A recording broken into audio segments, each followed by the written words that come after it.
CT23 with Eric Parker.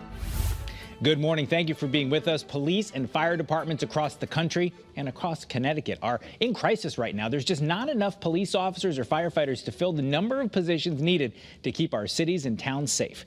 During this legislative session, there are bills being put forward to help. Joining me this morning is State Representative Pat Boyd of the 50th District. He was recently named House Chair of the Public Safety and Security Committee. Representative Boyd, thank you for being with us. I guess first, what are you hearing? What is the problem you're trying to deal with? Yeah, Eric, thanks for the invitation to talk about this important legislation. So we've been talking to fire chiefs, police chiefs, municipal leaders across the state. And the number one thing that they're telling us is there's just not enough people who are applying for jobs, volunteering to be firefighters, or entering law enforcement and EMS work, and that we as a state need to have a statewide strategy to deal with it.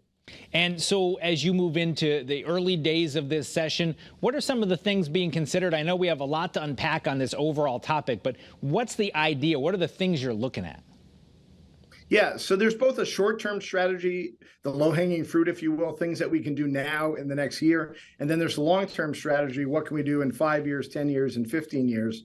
You know, viewing this as a workforce development piece, like we do other industries, is kind of the key to it. You know, how do we get people who are in high school now interested in pursuing this as a career or a volunteer vocation, introducing some things to our schools, the Explorer programs, cadets, that type of thing, as well as taking a hard look at pension and pay. We need to be competitive with other states. We need to be competitive within, but we can't compete against each other. And we often hear that folks will go to work in urban centers, and then after a couple of years on being trained and get some experience, they'll go work in another department or leave the state because the pay or benefits are better there. So we want to take a holistic look as to what we can do to keep people there who have experience, and then build the next generation of firefighters and law enforcement officers. Well, let's talk about one of the things you said, getting high school kids interested in it. Do you have a feel, or is it something you're looking into, why people aren't interested in it? I mean, certainly, you know, you and I are about the same age. When we were growing up, there were tons of people who wanted to be firefighters and police officers, maybe not anymore. So what's changed? So this is not just a Connecticut problem. It's not just a fire service law enforcement problem. What is the problem is that we rely upon these basic functions for our society, right? And so manufacturing, others are really struggling to build the next generation as well. But this is something we can't let go. And I think we need to get people interested in these things early so that they can pursue them. One of the things maybe critics of the governor and of certain legislation would say, it's the police accountability, Representative Boyd. They passed that Police Accountability Act, took away qualified immunity. Aha, that's the reason, that's what's changed it. Is that something you're expecting to hear when you have public hearings on this? So there's been a little bit of that. And I think overall, you know, any major bill that's passed, it has to constantly be reviewed. And if there's areas that need to be rewritten or looked at, we certainly should do that. But I would point out that talking with other states and my counterparts, there's a lot of states that did not have a package like police accountability that are in the same boat that we are right now. Rhode Island next door spent the day with a delegation talking to them. They're facing it too, and they didn't have this type of reform package a few years ago. So I don't think that's the problem, but there's constantly something we need to look at. One thing that maybe doesn't appeal to a high school, or maybe as much as it should, is things like retirement benefits and lifetime health benefits and things like that. That was something that always was a draw in that field. Is that something that you're looking at as well? I know a lot of departments have changed the way retirement works, changed the number of years, changed what's provided, and a lot of that's collective bargaining kind of stuff. But is that something you need to look at because that's an incentive that could draw people to the profession? It absolutely is. And Connecticut is a diverse state. You know, we have rural areas where I'm from that have volunteer fire departments and regional, you know, resident state troopers or the regional troop. We have urban centers that have large departments, and we have suburbs. And one size fits all is not going to work. But we do need to look at why people are leaving certain departments and maybe going elsewhere, and make it competitive across the board. And there's an untapped market here. You know, we want people to move to Connecticut, perhaps to pursue these types of professions and to be law enforcement. So how do we stack up against other states?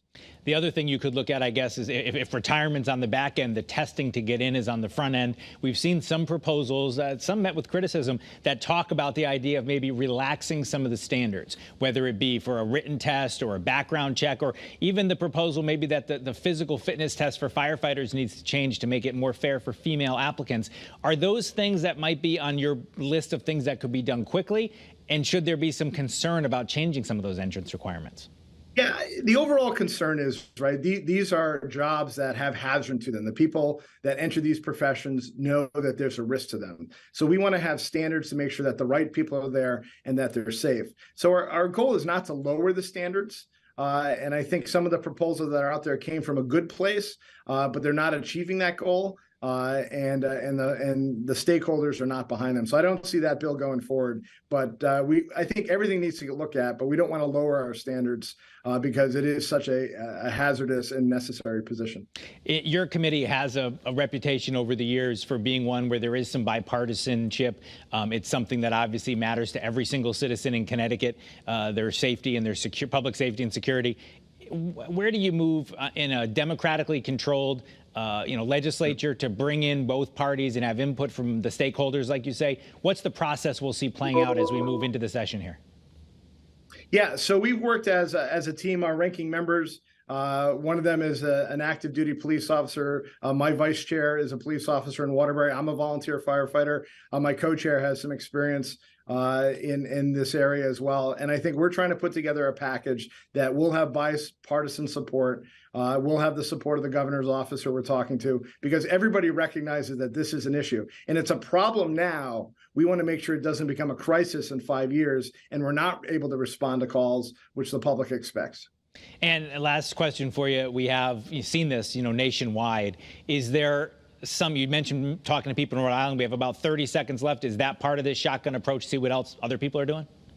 Yeah, we can't reinvent the wheel. We're not the only state that's facing this type of shortage. And there's some great collaborations on there. And we're trying to get the best ideas from wherever they originate and put them into place for short-term and long-term solutions. All right. State Representative Patrick Boyd, a Democrat from Pomfret, and the co-chair of the Public Safety and Security Committee. Thank you for joining us. I have a feeling we're going to be talking about this topic again. Hopefully you'll come back. It's a big deal for a lot of people. Like we said, if you dial 911, you need somebody to show up, and that's your mission for this session. So thanks for being with us here on CT23. Thanks, Eric.